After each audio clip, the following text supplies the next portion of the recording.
He's the host of the MCJ report that everybody knows and loves, exposing the government corruption, calling them out. He's also a fellow hardcore lockdown protester. He's been there on the front lines. Please welcome Morgan C. Jonas.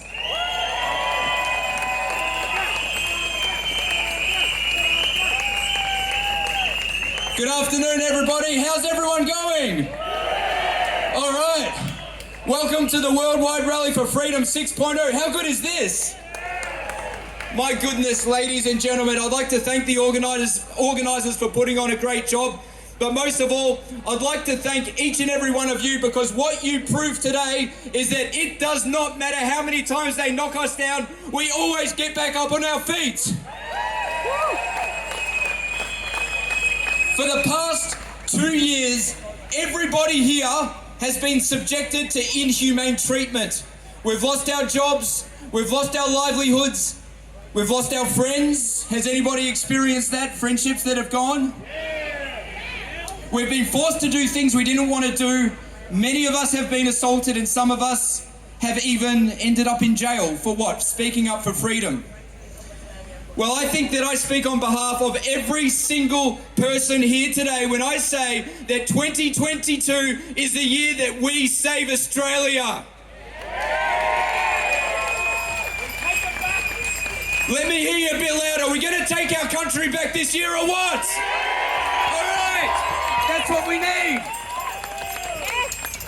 We have an amazing once-in-a-lifetime opportunity this year to put a dent in this system and to restore freedom. Now, as many of you know, I've been nominated by the United Australia Party to stand for the seat of Flinders.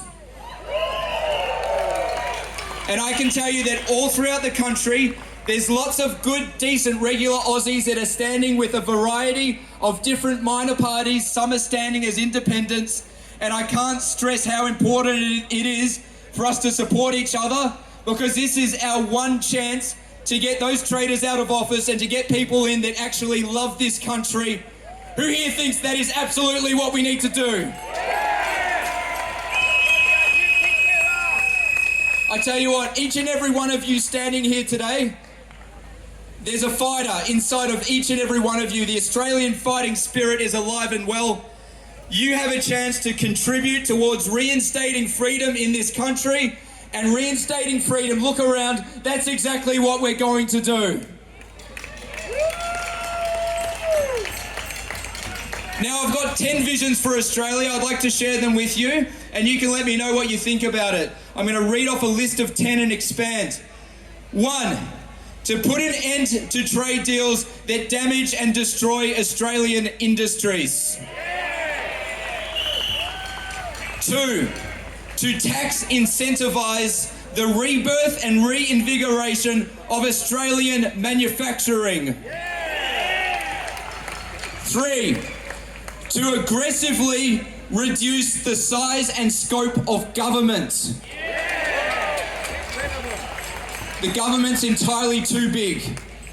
I tell you what, I think a great place to start would be getting rid of those really pesky authorised officers. What do you reckon? They need to go. Yes. What a disgrace that we pay their income for people like that. It's just absolutely disgusting. Send them to China. All right, number 4, to permanently expel the pharmaceutical lobby from Canberra. Yes. 5, to repeal and replace the pseudo-medical board, otherwise known as APRA. Yes. Never again can we allow for medical professionals in our country to be punished for simply telling the truth. 6, and I think you're going to like this one, the implementation of an independent media oversight committee to hold the mainstream media accountable for every time they lie. There's a lot of journalists out there engaging in some of the most disgusting defamation that I've ever seen, and it's only right that they're forced to stand up and be answerable for the damage they've caused. Is that fair enough? 7, to investigate COVID-related fraud and misconduct for the purpose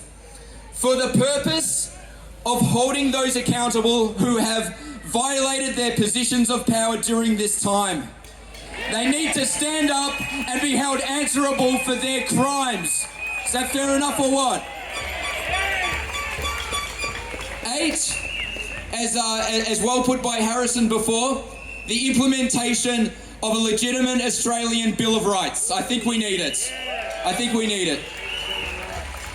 9, okay, this is going to take a lot of work, but I'm down for the challenge, so I hope that you are as well. Number 9, the implementation of direct democracy, okay? So at the end of the day, when it comes to absolutely rubbish pieces of legislation that undermine our freedoms, such as the Pandemic and Management Amendment to the Public Health and Wellbeing Act, it should be you and I that have the final vote, not a couple of lousy crossbenchers.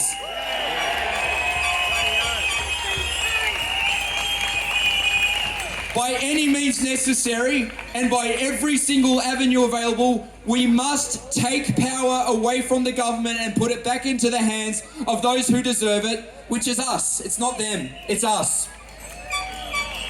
And last but not least, the complete removal of pandemic emergency powers, full stop, period, no more.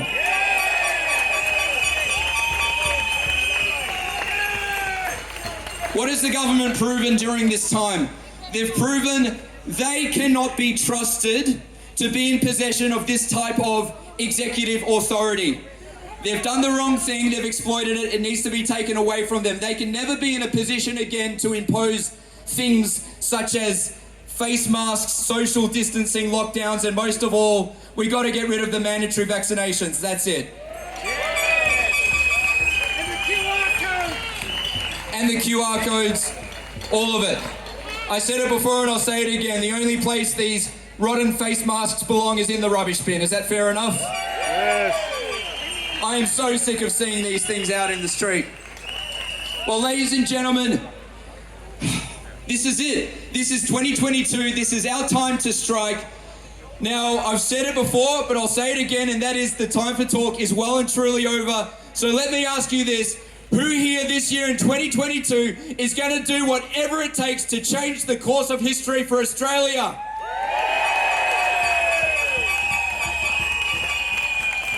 Who here is willing to dedicate your time and effort to getting those traitorous politicians voted out of office and to getting good, decent people voted in? Who's willing to help with that? There's so many good people putting their hand up around the country from a range of different parties. I really encourage you to get in touch with them because at the end of the day, let me tell you this. I don't care the extent to which those people in office have screwed us over.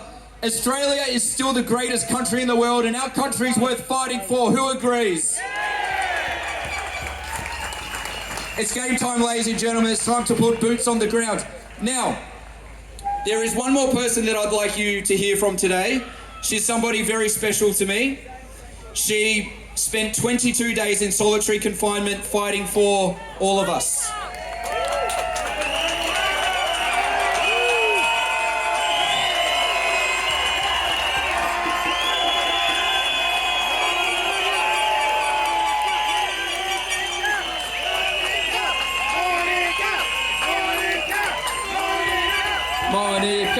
Monica.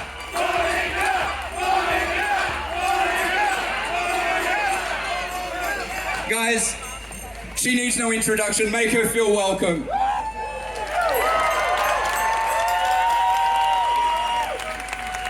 if they can't keep me down, they sure as hell can't keep you down.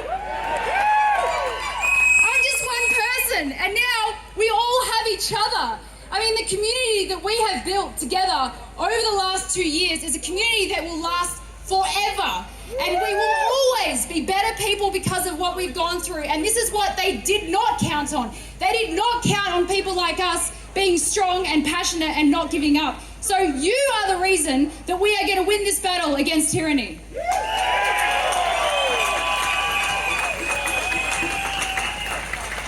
And I want to tell you, on the December 4th, 20 countries around the world protested at our consulates and embassies to stand in solidarity with Australia and expose the human rights abuses that we are going through. So thank you to those 20 countries. Thank you, thank you. And because of that, Reignite Democracy Australia has now been able to network with the entire world. So joke's on them for trying to silence us. But anyway, so I just want you to know, I want you to feel confident that things are definitely happening and there absolutely is hope. Remember that our enemies have been planning this for decades, maybe even over a century. We've only just figured it out, right? Maybe some of us a bit longer, but we've only been fighting back for 2 years. So don't worry, it's happening. Like, people are coming together around the world. We're going to start doing things like they do, which is mass propaganda and things like that, but propaganda that's actually true would be nice. So I just want to give that to you guys as hope, and soon there's going to be some really big announcements about that. Now, one more thing I just want to say is I actually think the real pandemic is that our fellow people all around the world have lost purpose in their lives. And that is why they have fallen for the lies. Because every time they put that mask on, they feel a part of something bigger than themselves because they've lost purpose. They walk outside, they see other people wearing masks, they feel like they're a part of a community. And did you know that 65% of Americans say that their job is meaningless? And 60% of Americans say they don't have one meaningful relationship. So, the pandemic has provided them purpose and meaning in their lives. Now, what can we do with that information? We need to let these people know that we are a community and they can have purpose with us, okay? So be patient with these people. Have empathy for these people, because soon they are going to realise that we've been fighting for them the entire time and we are going to want to welcome them into our community. So try to be as empathetic and patient as possible, because one day we're all going to be together again.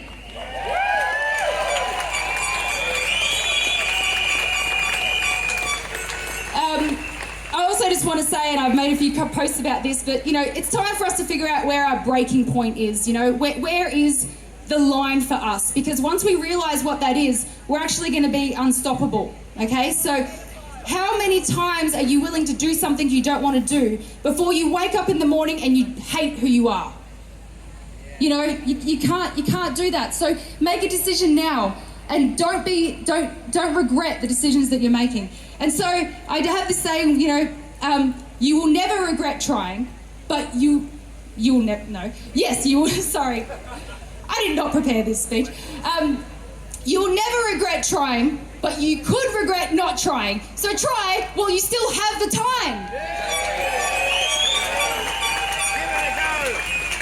So I'll finish on this. Good always prevails. The truth always comes out. Every day we wake up is one day closer to us getting our God-given rights back. It's going to happen. So until then, stay strong, stay focused, and I will see you all in the newly liberated society that we are building right now. Thank you. Thank you very much, Morgan C. Jonas and Monica Smith. What's the ETA on the Freedom Babies, maybe, you know?